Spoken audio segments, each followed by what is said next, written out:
बिस्मिल्लाहिर्रहमानिर्रहीम। दोस्तों, एक नई वीडियो के साथ आपकी खिदमत में हाजिर हूँ। दोस्तों, फाइनली मीज़ान बैंक ने 2022 का हाउस लोन एप्लीकेशन फार्म जारी कर दिया है, जो कि आप अपने स्क्रीन के ऊपर देख सकते हैं। ऐसे तमाम पाकिस्तानी जो घर बनाने या ख़रीदने के लिए मीज़ान बैंक से कर्ज़ा हासिल करना चाहते हैं, अब आप इस फार्म को पुर करके बैंक में जमा करवा सकते हैं। इस वीडियो के अंदर मैं आपको डिटेल के साथ बताऊँगा आपने मीज़ान बैंक से कर्ज़ा कैसे हासिल करना है, कितना कर्ज़ा आपको मिल सकता है, माहाना किस्त आपने कितनी अदा करनी होगी, कितनी मुद्दत के लिए आपको कर्जा मिलेगा, और ये एप्लीकेशन फार्म जो है ये आप कैसे पुर करेंगे, कहाँ पे क्या लिखना है, इस फार्म को पुर करने का मुकम्मल तरीकाकार भी इस वीडियो के अंदर मैं आपको बताने वाला हूँ। तो चलते हैं वीडियो की तफसील में। सबसे पहले नंबर पर दोस्तों आप एक चीज़ नोट कर लें, अगर तो आप न्यू घर परचेज करना चाहते हैं, बनाया बनाया घर खरीदना चाहते हैं, तो उसके लिए आप कर्जा ले सकते हैं। नंबर 2 पे दोस्तों अगर आपके पास पहले से कोई प्लॉट मौजूद है, आप सिर्फ कंस्ट्रक्शन करना चाहते हैं, घर बनाना चाहते हैं, तो इस काम के लिए भी आप कर्जा ले सकते हैं। अब दोस्तों एक और चीज़ आप नोट कर लें, मीज़ान बैंक आपको इस्लामी तरीके के मुताबिक इस्लामिक हाउस फाइनेंस स्कीम के तहत कर्जा फराहम करता है। ठीक है, तो ये आपको इस्लामी तरीके के मुताबिक कर्जा दिया जाएगा। अब दोस्तों बात करते हैं कितना कर्जा आपको दिया जाएगा। तो दोस्तों अगर आप परचेज करने के लिए कर्जा लेना चाहते हैं, यानी बना बनाया घर कहीं पर आपको पसंद आ जाता है, आप फ्लैट या अपार्टमेंट या घर परचेज करना चाहते हैं, तो उसके लिए आप 5 लाख रुपए से लेकर 50 मिलियन रुपीस तक ज़्यादा से ज़्यादा कर्जा ले सकते हैं। ठीक है, इसके बाद कर्जे को आपने 25 साल के अंदर अंदर महाना किस्त के साथ वापस करना होगा। ठीक है, इसके बाद दोस्तों अगर आपको ताल्लुक तनख्वाहदार तबके से है तो 75% तक बैंक आपको कर्जा देगा, बाकी 25% पैसे आपने खुद लगाने होंगे। अगर आप बिजनेसमैन हैं तो 65% बैंक आपको पैसे देगा, बाकी जो हैं आपने पैसे खुद लगाने होंगे। ठीक है, इसके बाद दोस्तों अगर आपके पास प्लॉट मौजूद है, आप सिर्फ घर के कंस्ट्रक्शन के लिए कर्जा लेना चाहते हैं, तो मीज़ान बैंक आपको 5 लाख रुपए से लेकर 50 मिलियन रुपीस के दरमियान में जितना चाहे आप कर्जा ले सकते हैं। 25 साल के अंदर अंदर आपने कर्जे को वापस करना होगा। ठीक है, अब दोस्तों इम्पोर्टेंट चीज़ की तरफ आते हैं। अगर आप मीज़ान बैंक से कर्जा लेना चाहते हैं तो फिर इसके कुछ रिक्वायरमेंट हैं जिनको आपने पूरा करना होगा। कौन कौन सी रिक्वायरमेंट है? नंबर 1 पे दोस्तों आपके पास पाकिस्तान की नेशनलिटी होनी चाहिए। ठीक है, जो ओवरसीज़ पाकिस्तानी है, जो बैरून मुल्क पाकिस्तान में जॉब कर रहे हैं, मतलब कोई सऊदी अरेबिया में जॉब कर रहा है, कोई USA में, कोई UK में, यानी बैरून मुल्क पाकिस्तानी जिनको हम ओवरसीज़ पाकिस्तानी कहते हैं, वो भी कर्जा ले सकते हैं। और जो पाकिस्तानी हैं, जो पाकिस्तान के अंदर कारोबार करते हैं, पाकिस्तान में जॉब करते हैं, वो भी कर्जा ले सकते हैं। ठीक है, तो अगर आपका शनाख्ती कार्ड बना हुआ है तो आप इसमें अप्लाई कर सकते हैं। इसके बाद आपकी एज कम अज़ कम 25 साल होनी चाहिए, ज़्यादा से ज़्यादा आपकी एज 65 साल तक होनी चाहिए। इसके बाद दोस्तों माहाना इनकम आपकी कम अज़ कम 40,000 रुपये तक होनी चाहिए। अगर आपकी मंथली तनख्वाह या मंथली आप 40,000 रुपये तक कमा लेते हैं तो फिर आप कर्जे के लिए अप्लाई कर सकते हैं। इसके बाद अगर आप बिजनेसमैन हैं तो फिर दोस्तों 75,000 रुपये तक अगर आप माहाना कमा लेते हैं तब भी आप कर्जे के लिए अप्लाई कर सकते हैं। इसके बाद दोस्तों अगर आपको ताल्लुक तनख्वाहदार तबके से और आपको 2 साल हो चुके हैं जॉब करते हुए, आपके पास क्रेडिट हिस्ट्री मौजूद है 2 साल की, तो आप इसमें अप्लाई कर सकते हैं। इसके बाद अगर आप बिजनेसमैन हैं और 3 साल आपको हो चुके हैं बिजनेस करते हुए, तब भी आप कर्जा ले सकते हैं घर बनाने के लिए। अब ये दोस्तों मैंने आपको बेसिक डिटेल बता दी है कि किन शरात ज़वाबित के ऊपर और कितना कर्जा मीज़ान बैंक आपको फराहम करेगा। ठीक है, और इसके बाद अब इम्पोर्टेंट चीज़ होकर एक और चीज़ नोट कर लें, चंद कागजात की आपको ज़रूरत होगी जब आपने कर्जे के लिए अप्लाई करना है। कौन कौन से कागजात की ज़रूरत होगी ये लिस्ट में आपको बता रहा हूँ। ये कागजात इस फार्म के साथ लगने हैं। ठीक है, ये कागजात आपने तैयार करने हैं, इनकी एक फ़ाइल तैयार करनी है। इसके बाद ये फार्म जो मैं आपको पुर करने का तरीकाकार बताऊँगा, इसके साथ आपने इन फार्म को इन कागजात को लगाना होगा। ठीक है, नंबर 1 पे तो एप्लीकेशन फार्म की आपको ज़रूरत होगी। यही एप्लीकेशन फार्म है, आप इसका यहाँ से प्रिंट निकलवा सकते हैं। ठीक है, यहाँ पे देख सकते हैं ये फार्म आ चुका है। इसके बाद अगर आप इसको डाउनलोड करना चाहें तो आप यहाँ से इसको डाउनलोड भी कर सकते हैं। ठीक है, तो इसके बाद जी नंबर 2 पे जो शनाख्ती कार्ड की कॉपी है वो आपको चाहिए होगी। ओरिजिनल शनाख्ती कार्ड भी आपके पास होना चाहिए। इसके बाद 2 तस्वीरें आपको चाहिए होंगी। एम्प्लॉयमेंट सर्टिफिकेट आपको चाहिए होगा। इसके बाद अगर आप ओवरसीज़ पाकिस्तानी हैं तो फिर पासपोर्ट की तस्वीर आपको चाहिए होगी एक। इसके अलावा जी सैलरी स्लिप आपको चाहिए होगा अगर आपका ताल्लुक तनख्वाहदार तबके से है तो। ठीक है, और ये ओरिजिनल भी आपके पास होनी चाहिए और अटेस्टेड होनी चाहिए। ठीक है, इसके बाद जी नीचे आते हैं तो यहाँ पे जी वर्क परमिट की पिक्चर आपको चाहिए होगी, वीज़ा की कॉपी, या ओवरसीज़ पाकिस्तानियों की बात हो रही है। इसके बाद ये प्रोफेशनल डिग्री जो आपके पास है उसकी कॉपी आपको चाहिए होगी। ठीक है, 12 महीने के बैंक स्टेटमेंट आपको चाहिए होगा। अगर आप बिजनेसमैन है तो बिजनेस प्रूफ आपको चाहिए होगा। इसके अलावा यूटिलिटी बिल की कॉपी आपको चाहिए होगी, गैस का बिल हो गया, टेलीफोन का या फिर इलेक्ट्रिसिटी का। ठीक है, इसके बाद ये रेंटल डॉक्यूमेंट्स जो हैं उनकी कॉपी आपको चाहिए होगी। इसके बाद ये क्रेडिट कार्ड बिल जो है उसकी कॉपी आपको चाहिए होगी। इसके बाद प्रूफ ऑफ बिज़नेस आपको चाहिए होगा अगर आप बिज़नेसमैन हैं तो, ठीक है। अगर आप बिज़नेसमैन हैं तो इसके बाद ही आपके पास जो है एनटीएनस की डिटेल होनी चाहिए अगर आप टैक्स पे करते हैं हुकूमत को तो, ठीक है। अब ये सारे जो है डॉक्यूमेंट्स जो है जो आपके मुतल्लिक हैं आपने उन तमाम तर जो डॉक्यूमेंट्स हैं उनको आपने इस फार्म के साथ लगाना होगा, ठीक है। और इस फार्म को मुकम्मल पुर करके आपने जमा करवाना है। अब इस फार्म को आपने कहाँ पे क्या लिखना है उसकी डिटेल मैं आपको बता देता हूँ। बहुत से दोस्त ऐसे हैं जिस फार्म को पुर करने की कोशिश करते हैं, कहीं ना कहीं इन्फॉर्मेशन उनसे मिस हो जाती है, उनको समझ नहीं आ रही होती कि यहाँ पे क्या लिखना है। तो मैं यहाँ पे पॉइंट भी आपको बताता चलूँगा कि आपने कहाँ पे क्या लिखना है, ठीक है ना।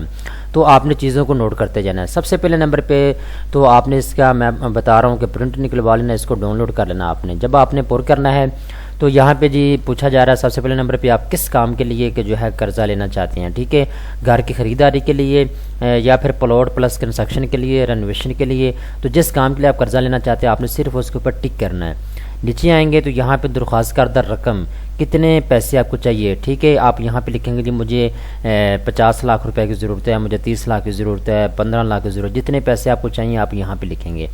इसके बाद मुद्दत, कितनी मुद्दत के लिए आपको ये कर्ज़ा चाहिए। तो मैंने आपको बताया ज़्यादा से ज़्यादा 25 साल के लिए आप कर्ज़ा ले सकते हैं, तो आप यहाँ पे 25 साल भी लिख सकते हैं, ठीक है। इसके बाद नीचे आते हैं तो यहाँ पे जी पूछा जा रहा है जी दरख्वास्त गुजार की अपनी शराकत बजरिया इक्विटी। यहाँ पे आप लिखेंगे कि आप खुद पैसे कितने लगाएंगे। जैसे कि फ़र्ज़ करें अगर आप एक घर ख़रीदने जा रहे हैं, 1 करोड़ रुपए का घर है, तो बैंक ये कहता है कि 75% पैसे मैं दूंगा, बाकी 25% आपने खुद लगाने होंगे। तो कम से कम 25% पैसे आपने खुद लगाने, आप यहाँ पे 25% लिखेंगे, ठीक है। तो अगर आप इससे ज़्यादा इक्विटी डालना चाहते हैं 40% 50% तक, तो आप वहाँ पे ये भी लिख सकते हैं। इसके बाद ये मुनाफे की शरह क्या, प्रॉफिट रेट क्या होगा, ठीक है। तो ये आप बैंक से पूछ सकते हैं, वो आपको बता देंगे जी इसका प्रॉफिट रेट क्या है, ठीक है। इसके बाद जो दोबारा अदायगी का तरीकाकार, रीपेमेंट मोड जो है वो आपका EMI के ऊपर होगा, आपने दरमियान में इसके ऊपर टिक करना है, ठीक है। EMI का मतलब होता है इक्वल मंथली इंस्टॉलमेंट, ठीक है। तो आप हर महीने जो अपनी माहाना किस्त अदा करते रहेंगे। इसके बाद नीचे आते हैं ये बैंकारी तल्लुकात।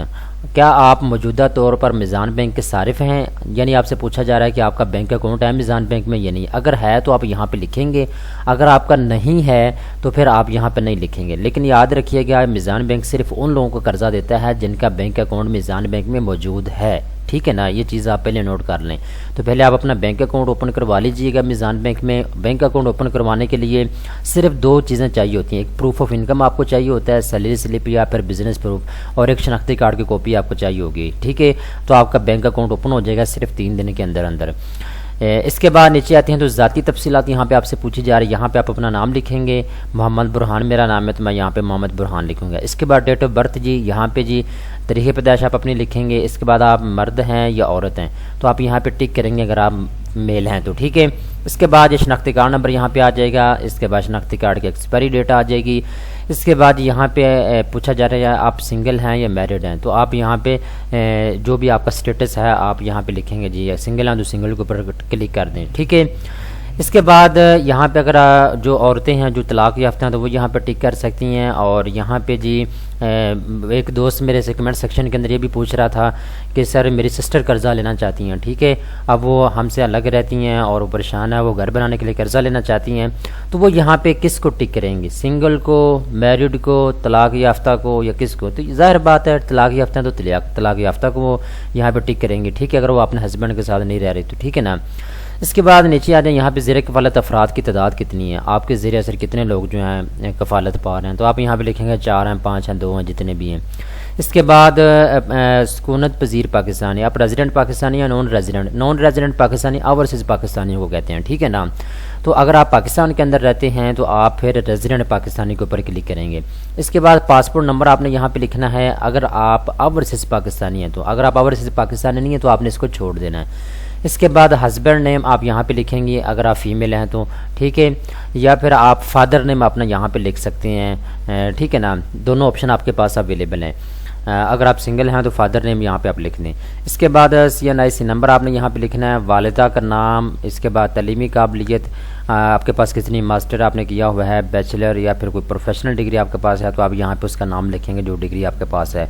इसके बाद दोस्तों मौजूदा रहायशी पता आपका कौन सा है, आप यहाँ पे मुकम्मल लिखेंगे। मौजूदा पता का मतलब ये है जो आपके शनाख्ती कार्ड के ऊपर लाहौर का पता लिखा हुआ है ना, अगर आप रावलपिंडी इस्लामाबाद में जॉब कर रहे हैं तो जहाँ पे इस वक्त आप रह रहे हैं, जहाँ पे आपकी रहायश है, आप वो यहाँ पे पता मुकम्मल लिखेंगे, ठीक है। इसके बाद शहर कौन सा है जी, करीबी संग मील कौन सा है जी, ठीक है। इसके बाद मुल्क कौन सा है, आप यहाँ पाकिस्तान लिखेंगे, ज़ाहिर बात है, ठीक है। और करीबी संग मील जो है इसमें आप शहर का नाम ही लिख सकते हैं या आपने एरिया का हिसाब से जो आपका मेन पॉपुलर जगह है आप वो यहाँ पर लिख सकते हैं। इसके बाद मौजूदा रहायश की हैसियत क्या है, आप घर में रह रहे हैं, फ्लैट में रह रहे हैं, किस में रह रहे हैं, तो आप यहाँ पे जी लिखेंगे आपकी ज़ाती मिल्कियत है तो आप ऑनर्ड के ऊपर क्लिक करेंगे, अगर आप किराए के ऊपर रहते हैं तो रेंटल के ऊपर, अगर आप वालिदैन के साथ रह रहे हैं मुश्तरका है तो फिर आप जॉइंट फैमिली के ऊपर क्लिक करेंगे। इसके बाद आपने नीचे आना है और यहाँ पे जी कब से आप यहाँ पे रहायश रह रहे हैं, आपका किराया कितना है, अगर आप किराए के ऊपर रहते हैं तो फ़ोन नंबर आपका क्या है, ठीक है। मंथली रेंट इसका कितना है, ठीक है। इसके बाद जी एमरजेंसी नंबर आपका कौन सा है, ज़ाती ईमेल क्या है, आपने यहाँ पे सारी तफसीला लिखने के बाद यहाँ पे सिग्नेचर कर देने हैं। इसके बाद मुलाजमत की तफसीलात आपने यहाँ पे लिखनी है, ठीक है। पेशा आपका कौन सा है, ठीक है, आप यहाँ पे लिखेंगे जी मैं फ़लाँ पेशे के साथ वाबस्ता हूँ, ठीक है। इसके बाद नीचे आना, यहाँ पे जी आप मुस्तकिल जॉब कर रहे हैं या फिर कॉन्ट्रैक्ट बेस के ऊपर आपको जॉब है तो आप यहाँ पे टिक करेंगे। इसके बाद कंपनी का नाम जिस कंपनी के अंदर आप जॉब करते हैं, इसके बाद किस टाइप की कंपनी है, प्राइवेट है, हुकूमती इदारा है, इसके बाद या कोई और है तो आप यहाँ पे मुख्तलिफ ऑप्शन आपके पास हैं, जो भी आपका स्टेटस है आप उसके ऊपर टिक करेंगे। इसके बाद कंपनी का पता, मुल्क, शहर, मतलब आपकी कंपनी के मतलब सारी इन्फॉर्मेशन आपसे ली जाएगी, यहाँ पे आपने इसको पुर करना होगा, ठीक है ना। इसके बाद आपने नीचे आ जाना है जी, यहाँ पे आपने दरख्वास्त गुजार के दस्तखत यहाँ पे करवा लेने, अगर आप खुद हैं तो आप यहाँ पे दस्तखत करेंगे। यहाँ पे माहाना आमदनी और अखराजात की तफसील आपसे पूछी जा रही है, ये थोड़ा सा मुश्किल होता है कुछ लोगों के लिए पुर करना, तो आप इन चीज़ों को नोट कर लीजिएगा। सबसे पहले नंबर पर कुल आमदनी आपकी कितनी आप यहाँ पे लिखें। कुल का मतलब होता है आप 2 जॉब कर रहे हैं, 3 जॉब कर रहे हैं, या आपके घर की टोटल आमदनी कितनी है, 1 लाख है, 2 लाख है, 2.5 लाख आप यहाँ पे लिखेंगे। इसके बाद टैक्स कितना आप पे करते हैं, अगर पे करते हैं तो ठीक है, वरना आप इसको छोड़ दें, ठीक है। इसके बाद आजिर की जानिब से मुनाह की गई फाइनेंसिंग, ठीक है, तो आप यहाँ पे जी जो कंपनी आपको पे करती है आप यहाँ पे लिखेंगे जी इतना पे करती है। इसके बाद दीगर कटौतियाँ जो आपकी होती हैं, ठीक है, वो कटौतियाँ करके, यानी आपका गैस का बिल है, आपके नौकरों की तनख्वाहें हैं, आपके घर के अखराजात हैं, वो निकाल के दीगर कटौतियाँ जो है वो कितनी हो जाती हैं, ठीक है। मतलब जो कटौतियाँ आपके पैसों में से हो रही हैं, कितने पैसों की हो रही हैं, 50,000 की हो रही हैं, 30,000 की, आप यहाँ पे लिखेंगे। इसके बाद दीगर आमदनी अगर कोई है तो आप यहाँ पे लिखेंगे। इसके बाद खालिस माहाना आमदन, खालिस माहाना आमदन का मतलब ये होता है सारे अखराजात निकाल के जो आपको माहाना आमदन बच रही है आप यहाँ पे लिखेंगे। इसके बाद किराया आपका कितना है, यूटिलिटी बिल का कितना पैसे हैं। इसके बाद तालीमी अखराजात आपके कितनी हो जाती हैं, ट्रांसपोर्ट के ऊपर अखराजात कितने होते हैं, बावर्ची खाना, कार्ड की अदायगियाँ, ठीक है, फाइनेंसिंग की वापसी, ये आपने सारे यहाँ पे लिखने हैं। इसके बाद याद रखिएगा यहाँ पे आपने वो सिर्फ चीज़ें लिखनी हैं जो हकीकतन में है, झूठ यहाँ पे नहीं लिखना, ठीक है। ये आपका फार्म इसी को चेक किया जाएगा, एनालिसिस करने के बाद डिसाइड किया जाएगा इस बंदे को कर्जा देना है या नहीं देना, ठीक है ना। इसके बाद बैंक के वाजिबात, अगर आपने किसी बैंक से कर्ज़ा लिया हुआ है और आपने अभी तक वापस नहीं किया तो आप यहाँ पे उसकी डिटेल लिखेंगे, या जो भी मालियाती इदारे से आपने कर्ज़ा लिया हुआ, अगर नहीं लिया हुआ तो आपने इसको खाली छोड़ देना है।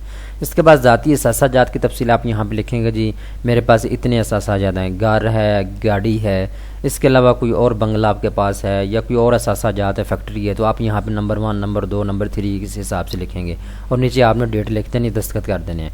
इसके बाद ये फार्म बी है, ये को अप्लीकेंट के लिए, यानी अगर आप 2 बंदे मिलकर कर्जा लेना चाहते हैं तो ये आप तफसील यहाँ पे लिखेंगे, ये फार्म आपके लिए है।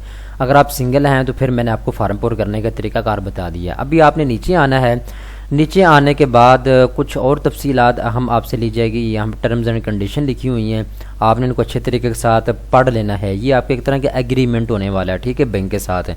तो बैंक किन शरात ज़वाबित के ऊपर आपको कर्जा दे रहा है, आपने अच्छे तरीके के साथ इनको पढ़ लेना है। इसके बाद नीचे आना है और यहाँ पे आपने इस फार्म को पुर करना होगा, ठीक है, वो छोटा सा फार्म दिया हुआ है, ठीक है। इसके बाद आपने कुछ इनको बैंक को जो है अपने करीबी रिश्तेदार या दोस्तों में से ज़मानती फ़राम करने होंगे। कम से कम 2 ज़मानती आपको चाहिए होंगे और उनकी डिटेल आपने यहाँ पे लिखनी है। उसका नाम, उसका ओहदा क्या है, कंप्यूटर शनाख्ती कार्ड नंबर उसका क्या है।